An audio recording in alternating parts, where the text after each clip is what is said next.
उत्तर प्रदेश के पुलिस भर्ती परीक्षा के पेपर लीक को लेकर एसटीएफ टीम द्वारा किया गया बहुत बड़ा खुलासा। उन्होंने बताया कि कैसे हुआ था यह पेपर लीक। आपको बता दें, उत्तर प्रदेश में अभ्यर्थियों के प्रदर्शन के बाद शनिवार को पुलिस भर्ती परीक्षा रद्द कर दी गई। सरकार ने परीक्षा की जांच के आदेश दिए और एसटीएफ को मामले की जांच कर रही है।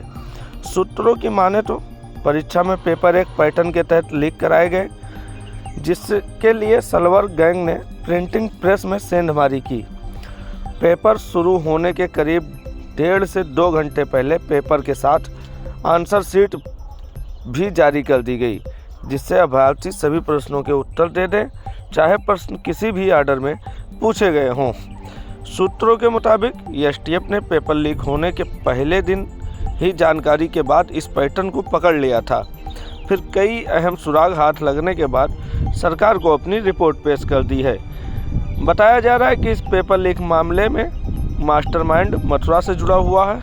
इससे पहले भी यूके एसएसएसपी का पेपर भी प्रिंटिंग प्रेस से खरीदकर लीक किया गया था। इसी तरह बिहार में भी पेपर से शुरू होने से 2 घंटे पहले परीक्षा के प्रश्न पत्र आंसर शीट सहित लोगों के पास पहुंच गए थे। इसमें पेपर छापने वाली कंपनियों का नाम सामने आया था। सूत्रों के मुताबिक अभी तक जांच से साफ हो गया है कि सलवर गैंग ने पेपर छापने वाली प्रिंटिंग प्रेस से पेपर लीक किया, जहां के कर्मचारी या प्रमुख की मदद से पेपर की रफ कॉपी बाहर गई और फिर लोगों तक पहुंची। साथ ही एक पैटर्न भी सामने आया कि पेपर लीक करने वाले सभी प्रश्न का उत्तर सामने लिखकर सॉफ्ट कॉपी में तैयार की, जिससे लोगों को मेल और व्हाट्सएप पे भेजा गया, जिसके बाद छात्र उसकी नकल की पर्ची बनाकर सेंटर पर पहुंचे, जहां पर नकल करते हुए पकड़े गए। एसटीएफ के एक अधिकारी के मुताबिक लखनऊ में पेपर अभ्यर्थियों को 12:56 पर पेपर आंसर शीट मिल गया था, जिससे साफ है कि यह पेपर सेंटर से नहीं बल्कि पहले से सलवर के पास पहुंच चुका था। यानी प्रिंटिंग प्रेस इसका सबसे बड़ा स्रोत हो सकता है, क्योंकि सेंटर पर दूसरी पाली में 1 बजे के बाद पेपर पहुंचाए जा रहे थे और पहुंचते ही पेपर सॉल्व होकर नहीं जारी हो सकते हैं।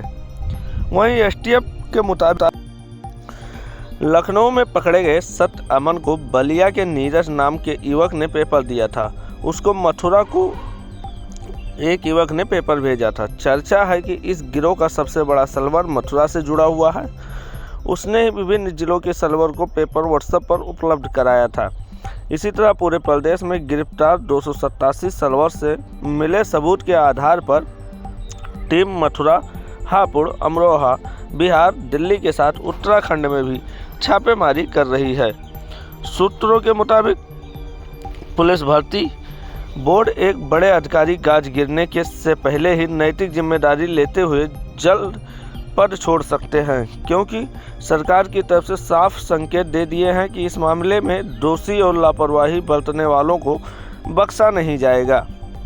सरकार ने निर्देश जारी कर दिए हैं कि प्रदेश का माहौल और लोगों के भविष्य के साथ खेलने वाले को बख्शा नहीं जाएगा। दोषियों के खिलाफ सख्त कार्रवाई के साथ एनएससी की कार्रवाई के साथ गैंगस्टर के तहत कार्रवाई होगी। इस सलवर गैंग से जुड़े लोगों की संपत्ति गैंगस्टर एक्ट के तहत जब्त कर बुलडोजर चलाया जाएगा। लखनऊ में गिरफ्तार हुए सत्य अमन को जिस नीरज ने पेपर भेजा था वह बलिया का रहने वाला है।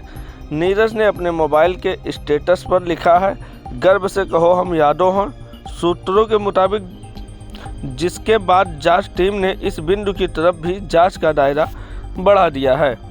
लखनऊ के कृष्णानगर थाना क्षेत्र में स्थित सिटी मॉडर्न एकेडमी से सिपाही भर्ती परीक्षा में शामिल हुए परीक्षार्थी को नकल करते पकड़ा गया। उसने बताया कि उसके पास व्हाट्सएप पर सलवर प्रश्न पत्र आया था, जिसकी सॉफ्ट कॉपी निकालकर नकल करने की कोशिश कर रहा था, लेकिन पेपर वह नहीं था जो आया था।